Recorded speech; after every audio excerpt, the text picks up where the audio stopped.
같은 사실 앞에서 법은 왜 다른 판단을 내리는가? 판결의 이유를 읽는 채널 반전 판결입니다. 이 재판에서 가장 오래 멈춰선 지점은 살인 자체가 아니었다. 누군가 죽었다는 사실은 의심하기 어려웠다. 피해자는 사라졌고 그 자리엔 흔적만 남았다. 그런데도 재판부는 한 가지 질문 앞에서 쉽게 넘어가지 못했다. 어떻게 죽었는지를 끝내 알 수 없을 때 법원은 유죄를 선고할 수 있는가? 살인죄의 공소사실에는 범행의 일시와 장소, 그리고 방법이 명시되어야 한다. 이것은 피고인이 무엇에 대해 방어해야 하는지를 알게 하기 위한 형사소송의 기본 원칙이다. 그런데 이 사건의 공소장에는 방법란에 단 3글자가 적혀 있었다. 불상의 방법. 알 수 없는 방법으로 라는 뜻이다. 검사는 그렇게 기소할 수밖에 없었다. 시신이 없었기 때문이다. 정확히는 시신이 존재하지 않는 것과 다름없는 상태였기 때문이다. 피해자의 몸은 80조각 이상으로 훼손되었고 살점은 믹서에 갈렸으며 일부는 끓여졌다. 나머지는 서울역 주변과 야산, 아파트 단지, 인근 등 10곳이 넘는 장소에 흩어졌다. 부검을 통해 사인을 규명할 수 있는 상태가 아니었다. 변호인은 이 지점을 파고들었다. 살해 방법이 특정되지 않은 공소사실은 유효하지 않다.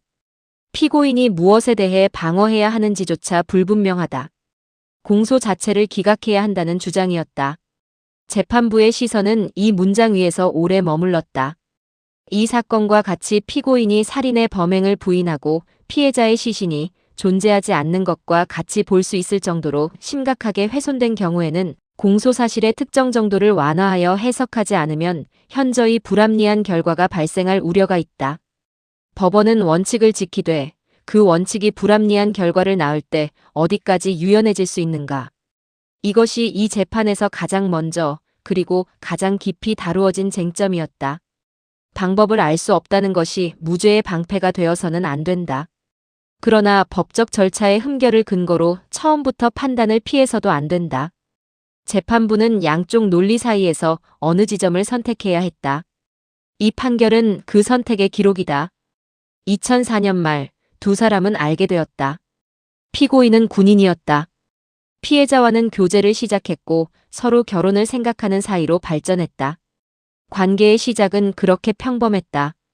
그러나 판결문이 기록한 이 관계의 내부는 겉으로 보이는 것과 조금 달랐다. 피고인은 피해자의 피부 문제를 이유로 관계를 정리하려 했다. 그 마음이 언제부터였는지는 기록에 없다. 다만 판결문은 이렇게 적고 있다. 피고인은 평소 피해자에게 심한 욕설을 했고 피해자를 짜증스럽게 여겼다. 결혼을 생각하던 사이라고 했지만 그 감정의 실제 온도는 기록된 언어 안에서 이미 차갑게 식어 있었다.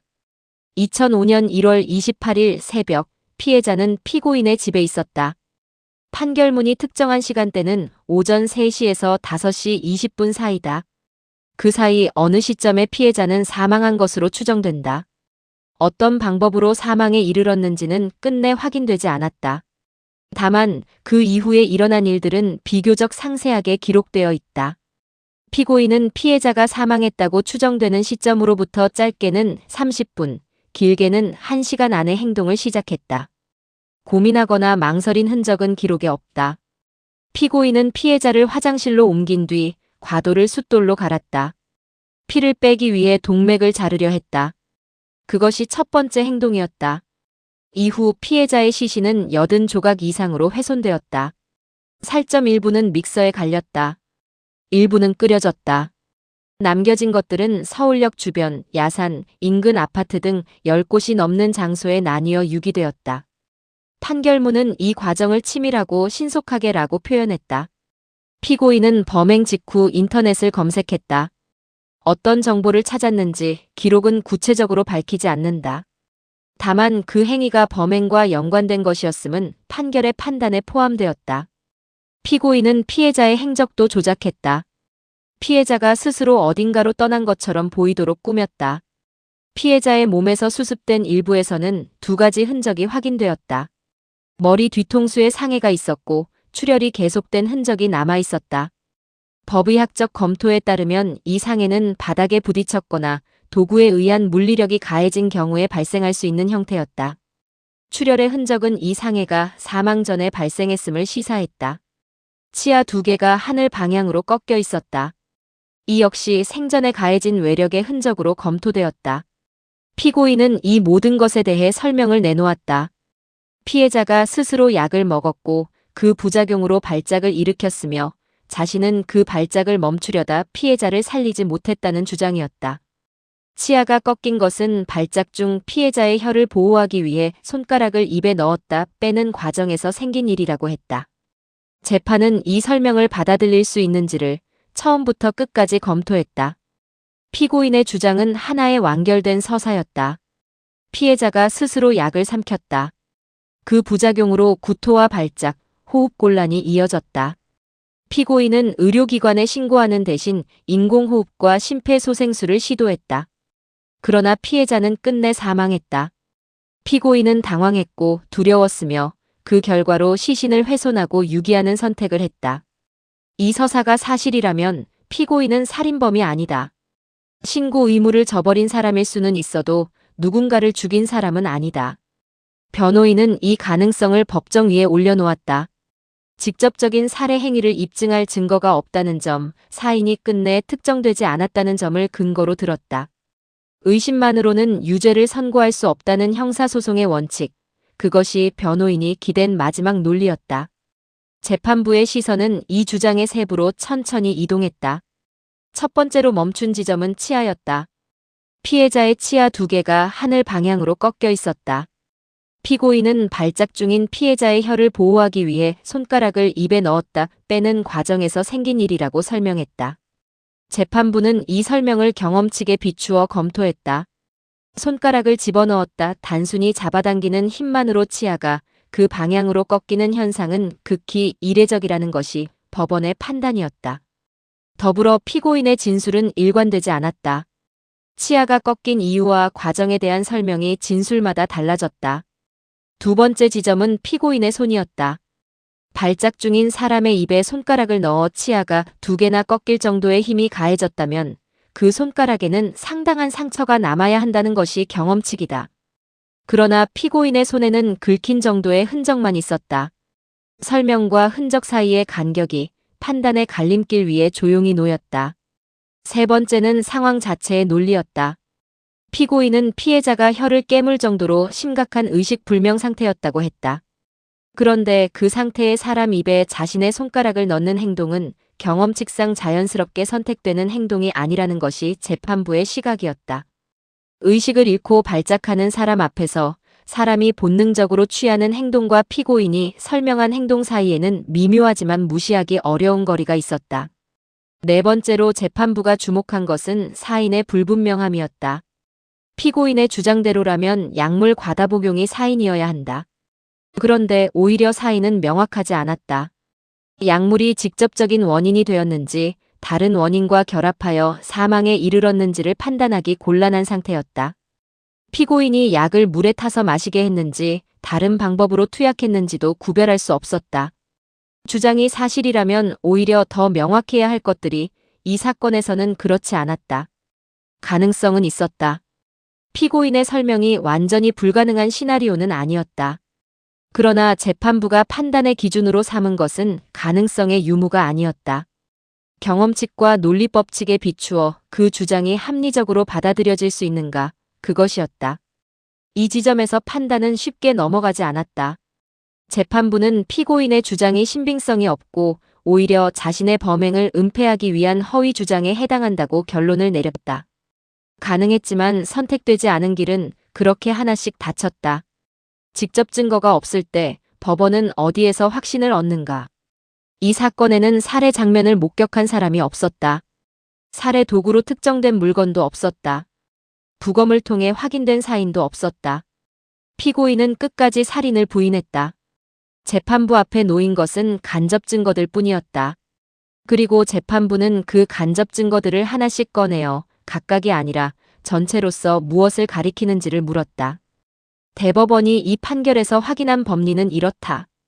간접 증거가 개별적으로는 범죄 사실에 대한 완전한 증명력을 가지지 못하더라도 전체 증거를 상호 관련하에 종합적으로 고찰할 경우 그 단독으로는 가지지 못하는 종합적 증명력이 있는 것으로 판단되면 그에 의하여도 범죄 사실을 인정할 수 있다. 조각 하나하나는 완전하지 않다. 그러나 조각들이 모여 하나의 윤곽을 이룰 때 그 윤곽은 증거가 된다. 재판부는 이 원칙 위에서 판단을 구성했다. 첫 번째 간접 사실은 범행 은폐의 방식이었다. 피해자의 시신은 80조각 이상으로 훼손되었고 10곳이 넘는 장소에 흩어졌다. 재판부는 이 행위의 성격을 경험칙에 비추어 읽었다. 이 정도 규모와 방식으로 시신을 훼손하고 유기하는 행위는 자신이 저지른 범행을 감추려는 사람이 선택하는 행동일 가능성이 높다는 것이었다. 피해자가 스스로 사망했고 피고인이 단지 두려워서 그런 선택을 했다는 설명은 그 행위의 규모와 치밀함 앞에서 쉽게 납득되지 않았다. 두 번째는 행동의 속도와 준비성이었다. 피해자가 사망한 것으로 추정되는 시점으로부터 불과 30분에서 1시간 사이에 피고인은 과도를 숫돌로 갈기 시작했다. 고민한 흔적이 없었다. 갈등한 흔적도 없었다. 재판부의 시선이 머문 것은 바로 이 지점이었다. 예상하지 못한 죽음 앞에 선 사람이 그토록 신속하게, 그토록 구체적인 방식으로 움직일 수 있는가. 판결문은 이 물음을 직접 언어로 적지 않았다. 그러나 판단의 구조 안에 그 물음은 분명하게 자리하고 있었다. 범행 직후 인터넷을 검색하고 피해자의 행적을 조작하고 시신을 치밀하게 나누어 유기한 일련의 행동은 즉흥적인 공황의 산물로 보기 어려웠다. 세 번째는 신체 흔적이 가리키는 방향이었다. 피해자의 머리 뒤통수에는 바닥이나 도구에 의한 물리력이 가해졌을 때 생기는 형태의 상해가 있었고 출혈은 사망 전에 시작된 것이었다. 치아 두 개는 하늘 방향으로 꺾여 있었다. 이 흔적들이 살해 방법 자체를 특정하지는 못했다. 그러나 사망 전에 피해자에게 유형력이 행사되었음을 시사하는 것으로 읽혔다. 피해자가 외부의 힘과 무관하게 사망했다는 주장은 이 흔적들과 온전히 양립하기 어려웠다. 네 번째는 관계의 맥락이었다. 피고인은 피해자와의 관계를 정리하려 했고 평소 피해자에게 욕설을 했으며 피해자를 짜증스럽게 여겼다. 이것이 살인의 동기를 직접 증명하지는 않는다. 그러나 재판부는 이 관계의 온도를 다른 간접 사실들과 함께 종합적으로 고려했다. 다투는 과정에서 충분한 동기가 형성될 수 있는 관계였다는 판단이었다. 네 가지 간접 사실은 각각 따로 놓이면 완전하지 않다. 그러나 재판부가 이것들을 상호 관련하에 종합적으로 고찰했을 때 남는 결론은 하나였다. 피고인이 불상의 방법으로 피해자를 살해한 뒤 자신의 범행을 은폐하기 위해 시신을 훼손하고 유기했다는 것. 살인죄에서 범인은 반드시 계획적인 살해 의도를 필요로 하지 않는다. 자신의 행위로 인하여 타인이 사망에 이를 가능성이 있음을 인식하거나 예견한 것으로 족하다. 확정적인 인식이 아니어도 된다. 이른바 미필적 고의, 불확정적인 인식으로도 범인은 성립한다. 재판부는 이 기준을 이 사건에 적용했다. 피고인의 주장이 선택되지 않은 이유는 그것이 불가능해서가 아니었다. 경험칙과 논리법칙에 비추어 그 주장이 합리적인 의심을 해소할 수 있는 수준에 이르지 못했기 때문이었다. 가능성과 합리성은 같은 말이 아니다. 재판부가 판단의 기준으로 삼은 것은 후자였다. 대법원은 원심의 판단을 그대로 유지했다. 상고를 기각했다. 피고인에게는 무기징역이 선고되었다. 법원이 허용할 수 있는 선택지는 처음부터 많지 않았다. 이 판결이 남긴 것은 하나의 기준이다. 증거가 없다는 것과 증거가 충분하지 않다는 것은 다르다. 살해 방법을 끝내 알 수 없었던 이 사건에서 법원은 간접 증거들의 총합이 합리적인 의심을 넘어서는지를 물었다. 그리고 그 물음에 답했다. 시신이 없으면 살인죄가 성립하지 않는다는 말이 있다. 이 판결은 그 말이 언제나 옳지는 않다는 것을 보여준다. 흔적을 지운 행위 자체가 때로는 하나의 증거가 된다. 무엇을 지우려 했는가? 그 질문이 판결의 중심에 있었다.